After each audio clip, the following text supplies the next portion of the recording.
Ancient biblical prophets wrote about the future. Today, theologians are poring over those scriptures with a firm belief that their prophecies are coming to pass.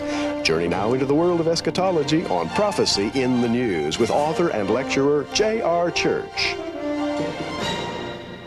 A few years ago, author Kit Williams published a book with no title on it. It is the story of bees, the riddle of the bees. In fact, he writes on the inside page, "I have words to offer wisdom and pictures to delight, a story of a tragic queen and a fearless knight, but my name remains a secret. It's hidden here within. If you can but find it, more treasure you might win." Thus the book with no title.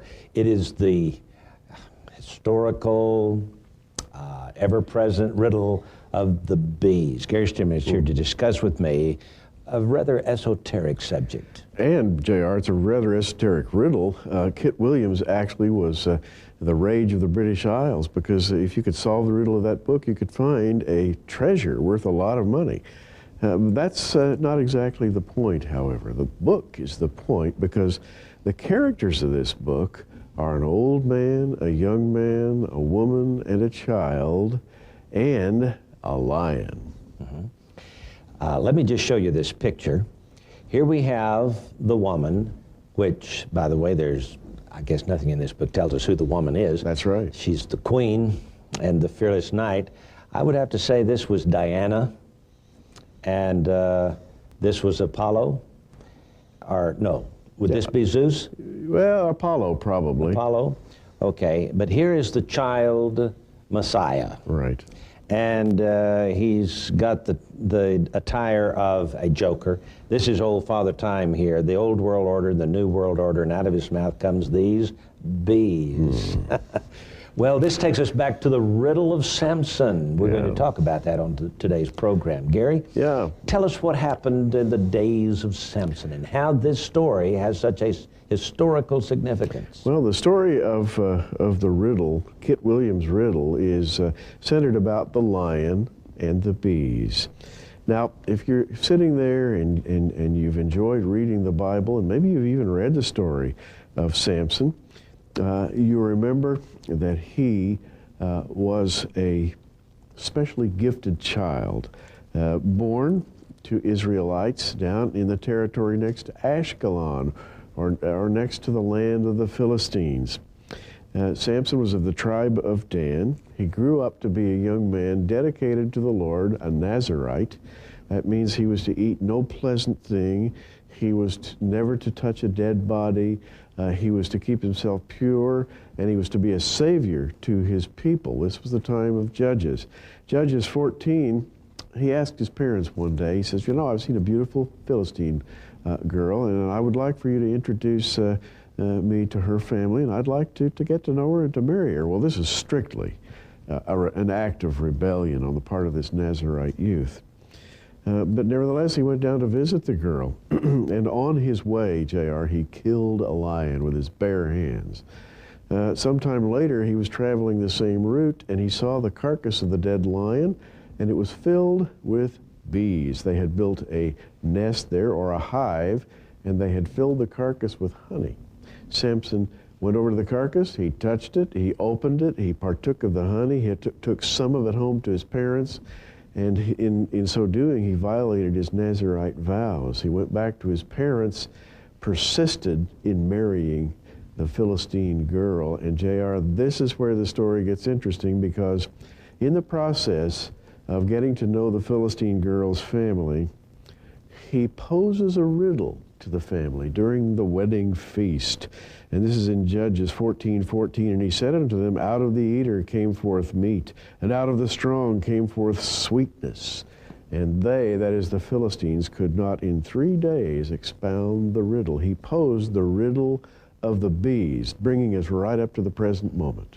Amazing. And in this book by Kit Williams, he has a picture here of the lion and the bees. And so the big conflict is between the bees and the lion. The bees want the lion dead, and they want to build honey or make honey in the carcass of the lion. The only way to make honey is for the lion to be dead.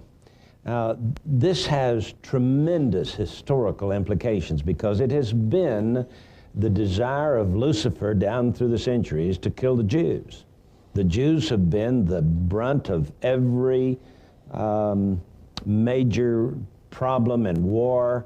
There's been a continual desire and attempt to eradicate the Jews from this planet. It was true before the days of the birth of Jesus, and it's true even in this generation as the world has tried to get rid of the Jews. Well, of course, the ultimate attempt will be when the tribulation period comes. During those 7 years, the Antichrist will try to get rid of all the Jews. And we see this in this incredible riddle of the bees. We do indeed, because the lion is the Lion of Judah. Thought to be dead, by the way, and considered by the nations to be dead. And J.R., there are a couple of places in the Bible where the nations are mentioned as bees. For example, in Psalm 118, 8 through 12, where it is written, "It is better to trust the Lord than to put confidence in man." When you get down to the 12th verse, it says, "They," the nations, "compassed me about like bees." Here is the international plot against Israel featured as bees. The Amorites, the ancient enemies of Israel, who dwelt in the mountain where Israel wished to pass into the land, guarded that land. And the Amorites, which dwelt in that mountain, came out against you and chased you as bees do. That's Deuteronomy 1:44 through 46. And so the bees then are a picture of the enemies of Israel. So it becomes a metaphor in the Bible, known there talking about the Amorites, and then of course Samson and his bees, and then the verses in the Psalms where the nations become the bees. I published a book some years ago, wrote a book entitled Guardians of the Grail and the Men Who Plan to Rule the World, and I talk about the bees in this book. In fact, when Childeric, the son of Meravi and father of Clovis, who became the first Merovingian ruler of the Christianized Roman Empire, when Childeric's tomb was uncovered, they found 300 miniature solid gold replicas of bees. And when Napoleon married Marie Louise in 1810, he became the owner of these bees, and when he crowned himself as emperor, he had these bees sewn into the coronation robe. And here's a picture of Napoleon in his robes with all these 300 bees on it. So he took the symbol of the bee because it was the Merovingian bee, and he thought that he could restore the Merovingian dynasty.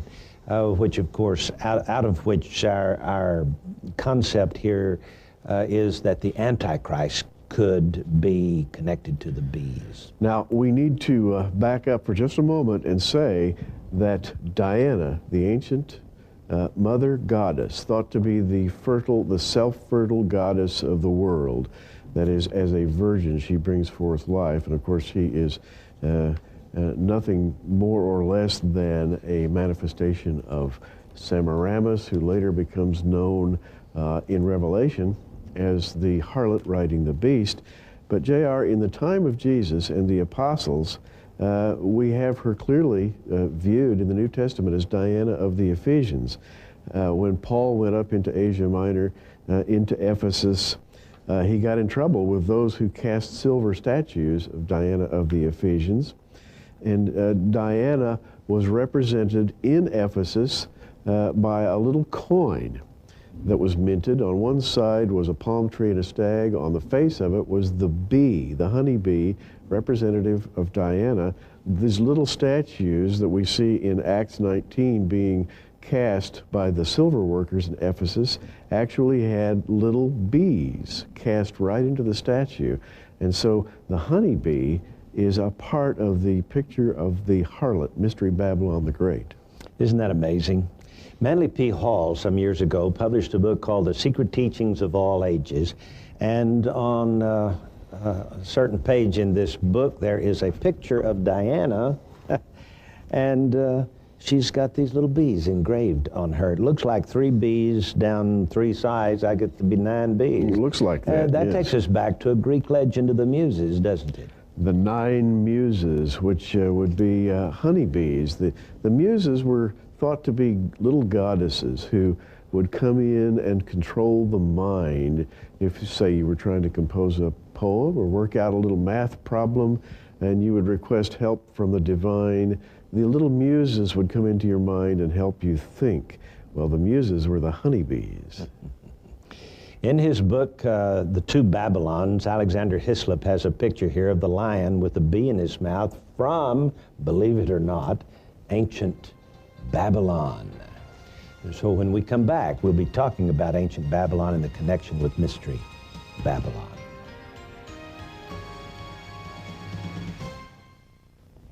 Now we've given you the sources of the historical legend of the bees, the riddle of the bees.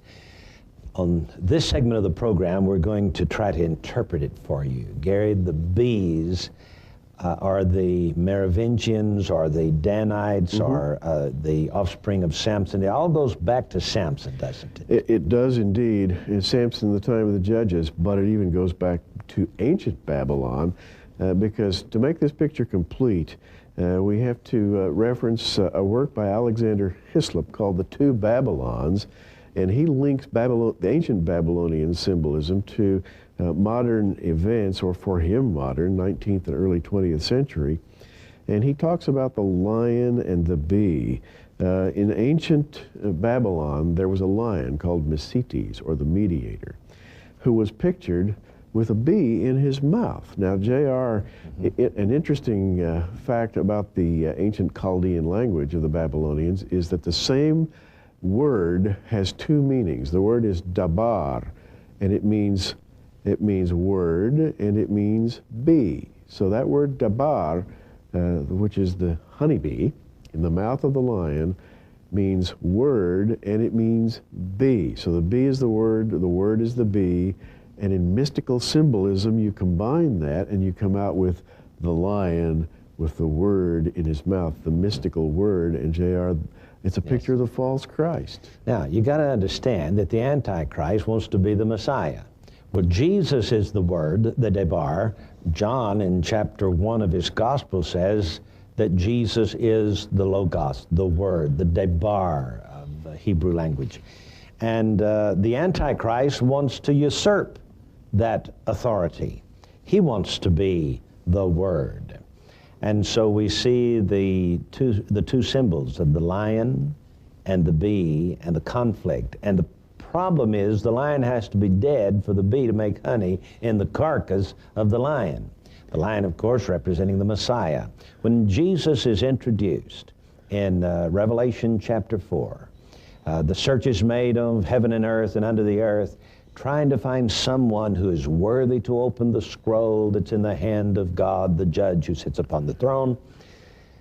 They can't find anyone until John begins to weep, and finally one of the elders says, wait a minute, it is the Lion of the tribe of Judah. He is worthy to open the book.